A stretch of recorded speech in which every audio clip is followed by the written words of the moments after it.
11월 이맘때가 되면 날씨가 급격히 추워지면서 우리 몸의 대사 기능도 변화하게 됩니다. 특히 당뇨 환자분들은 혈당 변동이 더 심해지기 쉬운 시기죠. 그런데 자연은 참 신기합니다. 우리 몸이 필요로 하는 영양소를 제철 음식으로 딱 맞춰서 제공하거든요. 오늘 제가 소개해드릴 5가지 제철 음식은 단순한 건강식품이 아닙니다. 임상적으로도 혈당 조절에 도움이 된다는 것이 확인된 의학적 근거가 있는 식품들입니다. 그럼 지금부터 11월에 꼭 드셔야 할 제철 음식 5가지 함께 알아보시죠. 첫 번째 음식은 사과입니다. 사과 한 알이 의사를 멀리한다는 서양 속담 들어보셨죠? 이 말이 그냥 나온 게 아닙니다. 사과에는 팩틴이라는 수용성 식이섬유가 풍부하게 들어있습니다. 이 팩틴 성분이 장에서 당의 흡수 속도를 늦춰주기 때문에 식후 급격한 혈당 상승을 막아줍니다. 특히 주목하실 점은 사과 껍질입니다. 많은 분들이 껍질을 벗겨서 드시는데 사실 껍질에 폴리페놀이라는 강력한 항산화 물질이 집중되어 있습니다. 이 폴리페놀은 혈관 내 염증을 감소시키고 인슐린 저항성을 개선하는 데 도움을 줍니다. 그런데 여기서 중요한 주의사항이 있습니다. 사과는 반드시 생과일 상태로 드셔야 합니다. 사과 주스나 사과칩처럼 가공된 형태는 식이섬유가 파괴되고 당만 농축되어 있어서 오히려 혈당을 급격히 올립니다. 제가 당뇨 환자분들께 권장하는 섭취량은 하루 중간 크기 사과 반 개 정도입니다. 식사 후 30분에서 1시간 사이에 디저트로 드시면 가장 좋습니다. 껍질은 꼭 깨끗이 씻어서 함께 드세요. 두 번째 음식은 단감입니다. 감은 너무 달아서 당뇨에 안 좋지 않나요? 일반적으로 제철의 단감은 달기 때문에 당 성분이 많이 섭취된다고 생각할 수 있습니다. 맞습니다. 단감은 달콤합니다. 하지만 적절하게 섭취하면 당뇨 환자에게도 훌륭한 영양 공급원이 될 수 있습니다. 단감에는 비타민C가 풍부하게 들어있습니다. 비타민C는 혈관 건강에 필수적인 영양소죠. 또한 베타카로틴이 면역 기능을 강화시켜줍니다. 여기서 핵심은 타닌 성분입니다. 특히 떫은 맛을 내는 타닌은 혈중 콜레스테롤을 낮춰주고 당의 흡수를 완만하게 만들어줍니다. 그래서 단감을 먹어도 혈당이 폭발적으로 오르지 않는 겁니다. 하지만 당연히 절제가 필요합니다. 제가 권장하는 양은 작은 단감 기준으로 반 개, 그것도 식사 후 2시간 정도 지난 다음에 간식으로 드시는 겁니다. 당뇨 환자분들은 단맛이 당길 때가 많으시죠? 그럴 때 사탕이나 초콜릿 대신 단감 한두 조각을 드신다면 훨씬 건강한 선택이 될 겁니다. 단, 곶감은 피하셔야 합니다. 건조 과정에서 당이 농축되기 때문에 혈당에 좋지 않습니다. 세 번째는 늙은 호박입니다. 당뇨병을 단순히 혈당이 높은 병으로만 생각하시는 분들이 많은데 사실 당뇨병은 만성 염증성 질환입니다. 높은 혈당이 지속되면 혈관 내벽에 손상이 생기고 그곳에서 염증 반응이 일어납니다. 이것이 결국 합병증으로 이어지는 거죠. 늙은 호박은 이런 염증을 관리하는 데 탁월한 식품입니다. 먼저 단호박보다 당 함량이 낮습니다. 그러면서도 식이섬유와 베타카로틴은 풍부하죠. 이 베타카로틴이 체내에서 강력한 항산화 작용을 하면서 염증을 억제하고 면역 세포의 기능을 정상화시킵니다. 또 하나 중요한 점은 늙은 호박의 탄수화물 특성입니다. 늙은 호박에 들어있는 당질은 복합 탄수화물 형태로 체내에서 서서히 분해되고 천천히 흡수됩니다. 그래서 혈당 스파이크, 즉 급격한 혈당 상승이 거의 일어나지 않습니다. 제가 늙은 호박을 섭취하는 방법으로 추천하는 조리법은 2가지입니다. 첫째, 호박죽입니다. 하지만 설탕을 넣지 마세요. 호박 자체의 은은한 단맛으로 충분합니다.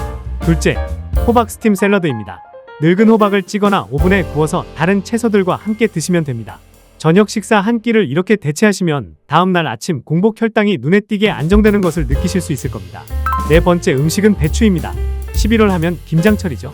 배추는 우리 식탁에서 너무 흔해서 그 가치를 간과하기 쉬운데 사실 당뇨 환자에게 최고의 채소 중 하나입니다. 배추는 저칼로리, 고식이섬유 채소의 대표격입니다. 칼로리는 거의 없으면서도 포만감을 주기 때문에 체중 관리에도 도움이 됩니다. 당뇨 관리에서 체중 조절이 얼마나 중요한지는 말씀드릴 필요도 없겠죠. 배추에는 비타민 K와 칼륨이 풍부합니다. 비타민 K는 혈액 응고와 뼈 건강에 필수적이고 칼륨은 나트륨 배출을 도와 혈압을 안정시킵니다. 당뇨 환자분들 중 고혈압을 동반하신 분들이 많은데 배추가 2가지 문제를 동시에 관리해주는 셈입니다. 또한 배추에는 글루코시놀레이트라는 특별한 식물 화학 물질이 들어있습니다.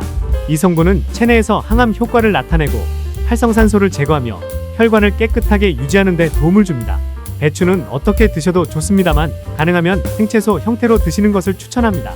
배추 된장국, 배추 겉절이, 배추쌈 어떤 형태든 좋습니다.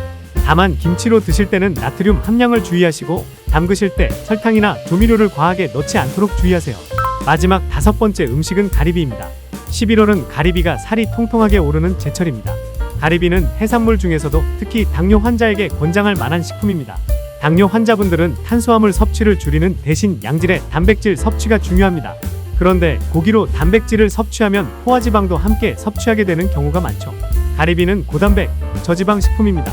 100g당 단백질이 약 12에서 1파이브지 들어있으면서도 지방은 1g 미만입니다. 게다가 칼로리도 낮아서 체중 관리에도 이상적입니다. 특히 주목할 점은 가리비에 풍부한 아르기닌이라는 아미노산입니다. 아르기닌은 췌장의 인슐린 분비를 촉진하고 인슐린 감수성을 개선하는 데 도움을 줍니다. 직접적인 혈당 강화 효과는 아니지만 우리 몸의 자체적인 혈당 조절 기능을 강화시켜주는 거죠. 하지만 여기서 가장 중요한 것은 조리법입니다. 버터에 볶거나 설탕과 간장을 넣어 조리하면 그 순간 건강식이 아니게 됩니다. 가리비는 최대한 단순하게 조리하는 게 좋습니다. 제가 추천하는 조리법은 3가지입니다. 첫째, 찜입니다.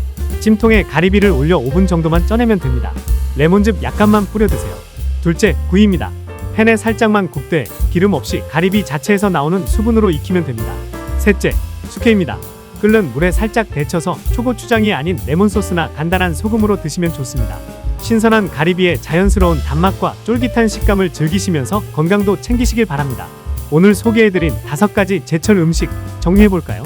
사과의 펙틴으로 혈당 흡수를 늦추고 단감의 타닌으로 혈관을 보호하고 늙은 호박의 베타카로틴으로 염증을 관리하고 배추의 식이섬유로 혈당을 안정시키고 가리비의 단백질로 영양 균형을 맞추는 것입니다. 당뇨는 완치가 어려운 질환이지만 충분히 관리 가능한 질환입니다. 약물 치료도 중요하지만 매일의 식탁이 가장 강력한 치료 도구가 될 수 있습니다. 자연이 제철마다 우리에게 주는 선물들을 현명하게 활용하시면 혈당 관리는 물론 전반적인 건강 상태가 개선되는 것을 느끼실 수 있을 겁니다. 11월, 이번 달은 이 5가지 음식을 꼭 식탁에 올려보세요. 영상 더보기를 눌러보시면 혈당 관리에 도움이 되는 제품들 소개해 놓았습니다. 나와 내 가족의 건강을 위해 꼭 한번 이용해보세요.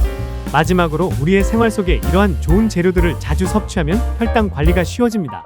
아침에는 사과 반 개로 시작하고 저녁에는 따뜻한 호박죽으로 마무리하는 거죠. 계절은 변하지만 우리 몸은 자연의 리듬을 따라갈 때 가장 건강합니다. 당뇨가 있어도 제철의 지혜를 따르면 충분히 건강한 삶을 유지하실 수 있습니다. 오늘 영상이 여러분의 건강한 식탁을 만드는데 작은 도움이 되었기를 바랍니다. 건강한 11월 보내시고 다음 영상에서 또 뵙겠습니다. 감사합니다.